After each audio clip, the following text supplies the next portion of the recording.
Today's video is a special one. It's going to be for new sellers. It's going to be for beginners, even for somewhat experienced sellers. I'm going to talk about probably the most important thing that you need to realize.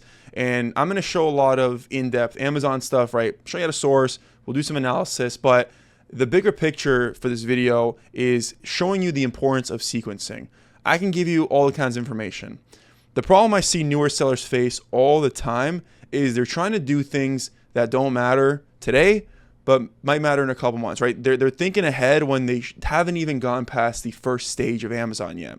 So this video is specifically for you if you still haven't gone past the first stage of Amazon, if you still haven't crossed that first barrier that you need to cross before even considering other things. Okay, this video is going to be about the power of sequencing. So what does this even mean? You'll hear every successful person in any business talk about this, but it is knowing what to do in what order and ignoring everything else until it matters. Okay, it's like if you wake up in the morning and you know that the most important thing you need to do is maybe take care of your taxes or maybe buy some products, but you push it off because you don't really want to do it right now. You'd rather do the things that are a little bit easier, but those little things that are easier aren't actually going to move your business forward. So specifically for Amazon online arbitrage and FBA, the thing that a lot of people that are new just like look at, okay, I see this happen all the time. It's like, okay, I need a business name. Like, what does my business name need to be? What should I make my storefront name? Look, your storefront name on Amazon does not matter at all. You can literally change it right away whenever you want to. It doesn't matter. Okay, you want a logo, you want a website, you want to get a virtual assistant before you've even found your first product. You want to go ahead and ungate Burt's Bees or Nike, brands that you're not even going to want to sell, right? These are things that you're thinking about as a new seller that you shouldn't be thinking about when you need to first learn the business, right? So the things you should be focusing on is learning how to use Keepa, right? So many people I talk to don't even use this tool. I'm going to show you today how to actually use it. Learning SaaS, SellerAmp, or RevROI, right? SellerAmp really, at the end of the day, you can use it to source, which is nice. You can use Keepa to source. You can use a lot of other tools, but you need to learn how to like use them, navigate them. You have to put in the reps to really learn it. You can watch my video. You watching this video is not going to teach you. It's not going to give you the experience of using it. It'll show you how to use it, but you have to go ahead and actually do it. I'm going to show you. That's how you're going to actually get the reps in and know how to properly use it. And then obviously finding a profitable item, listing it, and selling it. Okay, so people I work with closely on a one-to-one basis, I literally like give them a full entire roadmap. I'm like, don't look at anything here except for this section right here. This is the only section that's important because first things first, before we even look at anything else, we need to find you a product that you're approved for. We need to get that thing sent in, and you should have listed it, how to send a shipment, so we can get some sales, build some credibility with Amazon, and we can think about the rest later on, right? So like my module is like only 10% is relevant in the beginning because the rest of it doesn't matter until you're out there at a later step, right? Everything has to be done in an order, and it has to be properly sequenced. Okay, so I'm going to show you. We're going to use these different things here to like dive into and kind of go over sourcing, using Keepa, especially as a new seller. Like these are things that you want to be looking at to help speed that up. Now, sequencing works so incredibly well. Tyler right here, dude is hitting 50K months. He's been with me, I want to say, for about 5 months. When he came to me, he was under 5K a month. Okay, now he's doing 50K months. And I remember when we started, I'm like, look, what do you want to make? Let's backtrack it. Here's your spend goal. You hit this, you will get there. And slowly but surely, we worked up. Now he's looking for a VA and training his VA. Once he's already at this part, right, he's sequenced in a way where now he's making money consistently, doing a lot of revenue, scaled up, and he wants to do the next step, which is a VA. Some of you haven't even sold $2,000 and you're already thinking about getting a VA. Okay, you're doing it completely wrong. You're doing it in the wrong direction. Okay, Blanca as well. Okay, consistently producing $1,200 days now at this point. Again, it's been a couple months. Consistently producing $1,200 days, taking home $350 a day in profit. That's literally like 140K a year, 130K, 120K. I don't know what it is. It's over 6 figures a year from an Amazon business that she started a couple months ago, several months ago, not a couple. It's been about 5-6 months.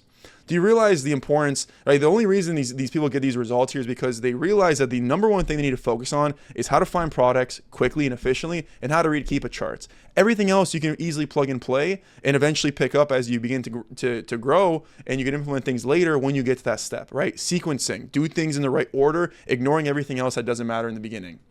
Okay, same thing here. Juan literally moved into a warehouse, okay? It's been about 3 months. learn how to source, can easily spend money now. Sourcing is no longer a bottleneck. The bottleneck now is getting inventory into Amazon more efficiently. So he decides to get a warehouse, right? Sequencing. He didn't go and start getting a warehouse tomorrow or the next day or even a prep center, right? He went the warehouse route, right? People want to set these things up before they've even made a sale.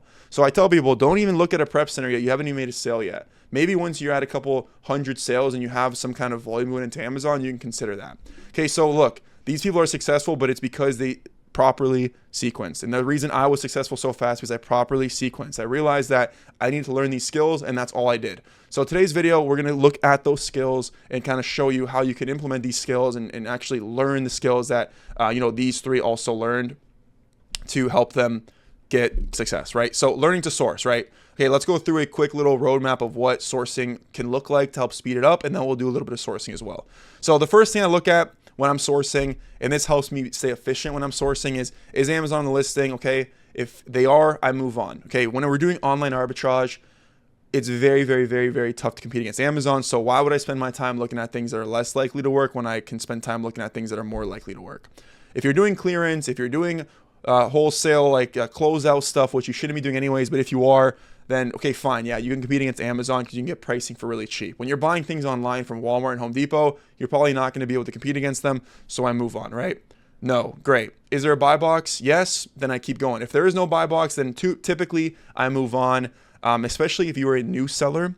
If you have no reviews, you shouldn't be selling on listings that have a suppressed buy box because likely the customers aren't going to buy it from you. Unless this sells just ridiculously fast, then yeah, okay, there's opportunity there.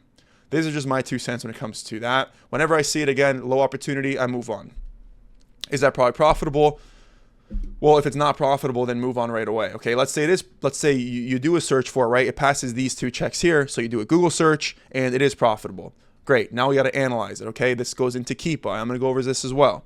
Right? Is the listing a variation listing? If it is, then go to the variations tab, make sure it's getting reviews, right? If we look at this product right here, these are dead flat. These are probably not really selling at all. I would pass on these, but then this one right here is going up. So this would indicate sales, which would mean that I'd probably go ahead and buy that product because this one is selling. Great. No, there's no variation. Okay, now we got to analyze the Keepa, right? Is the buy box consistent? The pink line's the buy box. Looks like this hovers between 60 and 40. So it's pretty consistent. It's within a range. Looks pretty good for me, especially over the last year. Right? Are the offers on a spike? Looks like it was a spike here at one point, but that has now fallen. And today it looks like we're still trending down. So no, this is not on a spike. That would pass my analysis check there. Is the sales rank consistent? This looks pretty consistent, right around 50K, 100K all year. That's not too bad. And is the buy box being rotated? It looks like the large seller has 25%. That's pretty even rotation if you ask me. Those all check out. Great. If that checks out, then I go ahead and place a test order. Okay, for my test order guides, typically I look at the competitive sellers and then I divide it by the total amount of sales it sells a month. And that's how you kind of know how to go ahead and place test order. Okay, send your products in, sell through, see how long it takes. After you do that, you can then scale that product out if it's still consistent, right? This is back-end sourcing / analysis. And again, we're going to do this, right? But also when it comes to analysis, it's not just reading charts because we just did that here. Right? Basic analysis stuff, but also like sourcing analysis. Like how fast are you able to look at an item and qualify or disqualify it? Right? So looking at context clues. I have a whole video on this. So if you want to like a deep dive into this, right? Go watch this video. It goes into this whole entire thing, show you examples. But for the sake of this video and not actually, I already did this once, you're looking for context clues. Okay. You're looking at the offers compared to the monthly sold. You're then tracking these leads.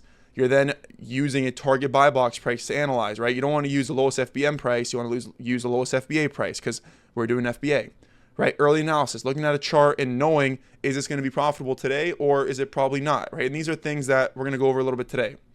Most efficient way to source, right? Seller ramp, okay? So let's actually do that. Let's go ahead and look at an item here. I got one pulled up. Here's a Dr. Bronner's product. We can use this to source off of, and we can also go ahead and quickly analyze this chart. So this item right here is coming from Vitacost. It is 20% off. So after we pay $809 for it and get 20% off, paying about $647 for it. So there we go. We got a pretty profitable product here by the looks of it. Now, just because an item is profitable does not mean it's a good item, right? First check here. It looks like it's a variation listing. So I want to make sure this variation is selling. Well, I'm looking at a couple of things here. The offer count's falling, so it is definitely selling. We see a monthly sold here, which Amazon actually breaks up per variation, so it's definitely selling. And the last check we can make here is hitting the variations tab real quick. we're looking at, looks like it is this one right here. And we can see that this one is actively getting ratings. So this one, and this one. These 3 listings are all selling. This one is still selling, but probably less, right? Amazon's still saying it's selling, but based on the ratings, probably not as fast. So great, right? That was that first check we had to do. Remember, we were looking at this thing earlier here. The variations, right? We checked that. Yes, right? We made sure it was selling. So now we come back here and we have to analyze it. How does the buy box looking on this listing? Well, it looks pretty stable, right? It looks pretty stable all year. It looks like this is like the lowest price we've ever really been at, is right on this $15.95 price. So that's great. Now pair this with the fact that the offer count is also shrinking and falling. That looks really good. So this would pass my analysis check. It's selling consistently, price is stable, sales range stable, offer count's dropping, checks my check, cool. This would be an item to go ahead and test. It would pass that first check. So step 1 of sequencing would be going in and actually buying this item. I'd probably buy 15 to 20 units of this. Okay, spend about 100 to 150 bucks. This is all part of that first phase of finding an item, sending it in, and selling it, because we're going to keep replicating this exact same process of analyzing once we find a new item, which I'm going to show you how we source as well here. I'm going to show you how to source. We're going to do that method as a new seller. We're going to find items. We're going to analyze it like we just did with this item right here. And that is literally the only task you have to do for the first couple months. You got to build your sales, build, to get to a point where you're comfortable, you're stable. Then you can go ahead and start implementing a virtual assistant when you want some more help, when you want to access more capital, right? There's things you'll think about later, but right now, this is literally your only focus. This is what your sole focus should be, at least. So again, we can use this item to source off of. We're going to go to Seller Ramp. We're going to open up some sellers here that are a little bit smaller and just go ahead and see what other products they are also selling on their store. Okay, so this seller has about 400 reviews. We'll open it up. We see they have about 146 different items and a lot of different brands here. So I'm going to go one by one looking at all these and kind of using context clues for myself to determine if they're worth it or not to look into. Okay, like this item right here. The price is tanking here. Probably don't want to look into this. This video game looks kind of stable for the most part. This could be maybe something to consider. So I'll just quickly open it up and do a very quick search. And it looks like this is probably not going to work. Right away, the price seems too high for whatever this Animal Crossing is. So I'm going to move on from it and keep moving my way through this list. Now, as I look through this list, really one thing I'm looking at is like the price action here. Like, does it look stable or does it look, tanking? Like, what does it look like to me? Right. And a lot of these listings don't look the best. A lot of them are tanking. This one also looks like we're kind of dropping a bit here, but for the sake of it, floss for $22 seems pretty high for a 6-pack potentially. So looks like we could buy it from Sam's Club for $14.97, which puts us really close to being profitable, right at $14.97. So, okay, we could be working with something here potentially. $14.97. Offer count is spiking here. That's why we're seeing the price drop. Now, one thing we can also factor in here is a discounted gift card. So we can go ahead and check out Card Bear. And it looks like Sam's Club has 16% codes. Okay, so this item turns from a 7% now to a point, what do we got? 16%? What was it? It was a, 16, so about 17%. So this thing goes from $14.97 to about a 0.83, about $12.43. So just like that, this item is now pretty profitable. Not the best. The ROI is not where I like to be, but it does sell really fast, right? That's kind of the trade-off. Faster movers, less ROI. Slower movers, more ROI. That's typically the trade-off you're going to see. The one thing I don't love about this is it looks like historically there's a very, very large seller here. I don't like that. I also don't like the offer count spike. Personally, I'd probably look at this item and pass, right? If I'm doing my analysis check that we had over here, the price is not very consistent, okay? It's all over the place, right? If you look at the year, it's all over the place. The sales rank is consistent, but the offer count is also not very consistent. We're actually trending up. So I see this and I'd probably pass, right? We're doing the reps here to see, and that would not pass for me. So we keep working through our list here, right? Looking at different indicators. What are we looking into? What are we not looking into? What do we want to see? What do we don't?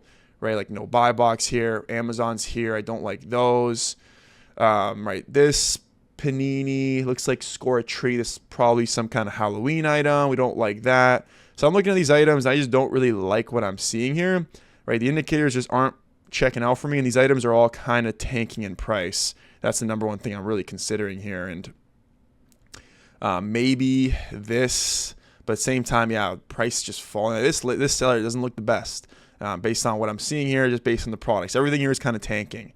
So I'm getting ready to move on from this item.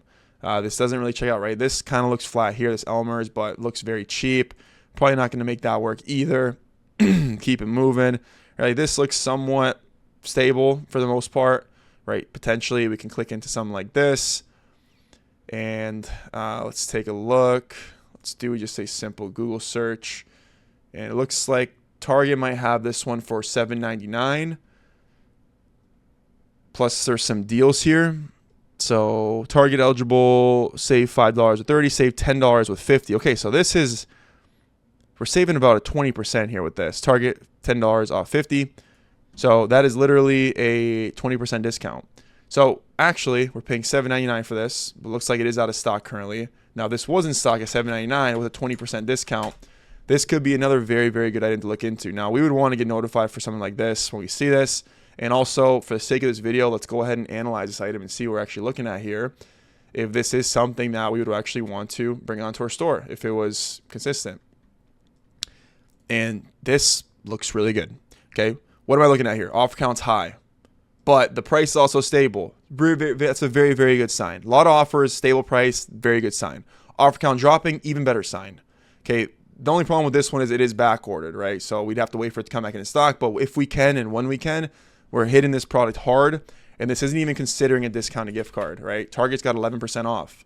So we can actually stack an additional 11% off of this, and now we're even more profitable. We're making a ton of money, and it sells crazy fast.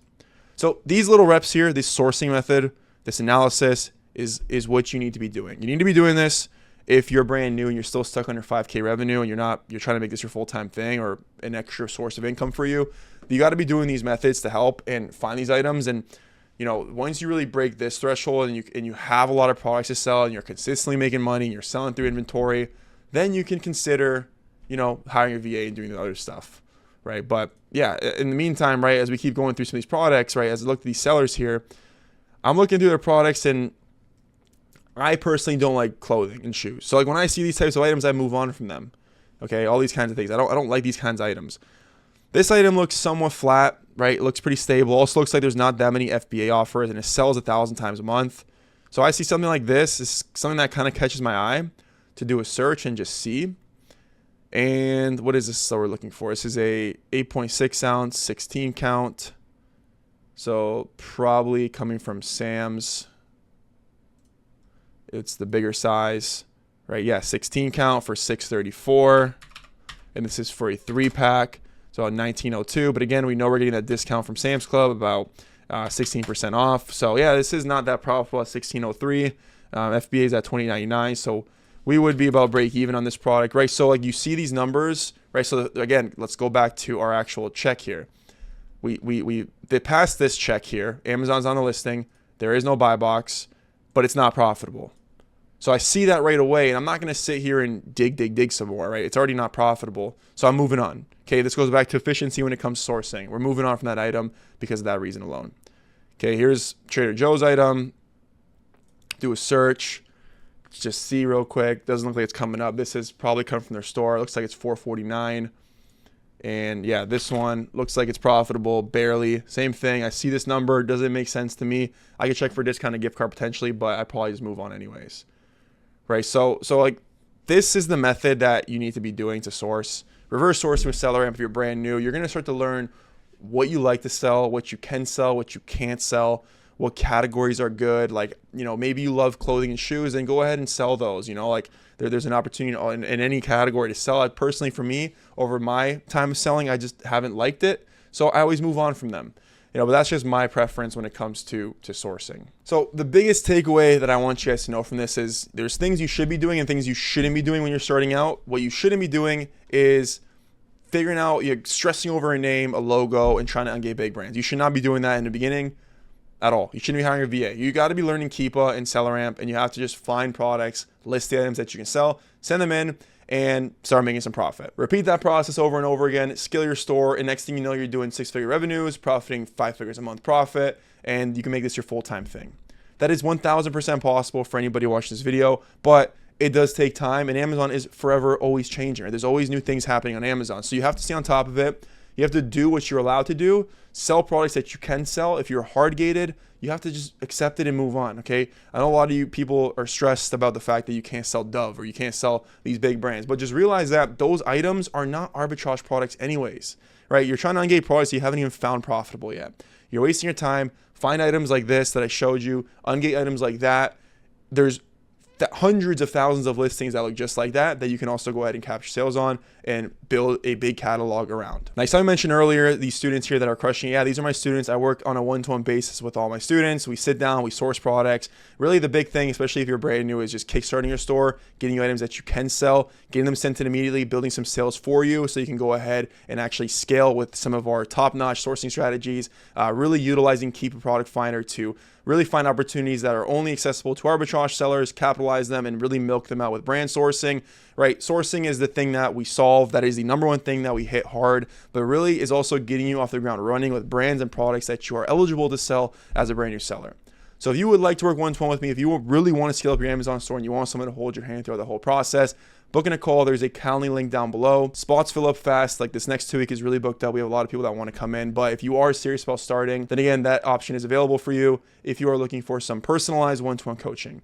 But if that's not for you, I very much encourage you to go through my YouTube videos because nobody shares the info that I share, the type of info to actually kickstart your store and give you real strategies to scale up your store quickly, efficiently, the correct way with the sustainable arbitrage model, not just a little side hustle reselling business. If you want a real business on Amazon that you can live off of, that you can actually build and predictably scale with, not just flip random products online, then my channel is perfect for you. Follow me on my Instagram and shoot me any DMs on there if you have any additional questions. Also, leave them down below. And I know we jumped a lot into sourcing analysis today, but I think this video right here will be very beneficial for you if you want to scale extremely fast on Amazon.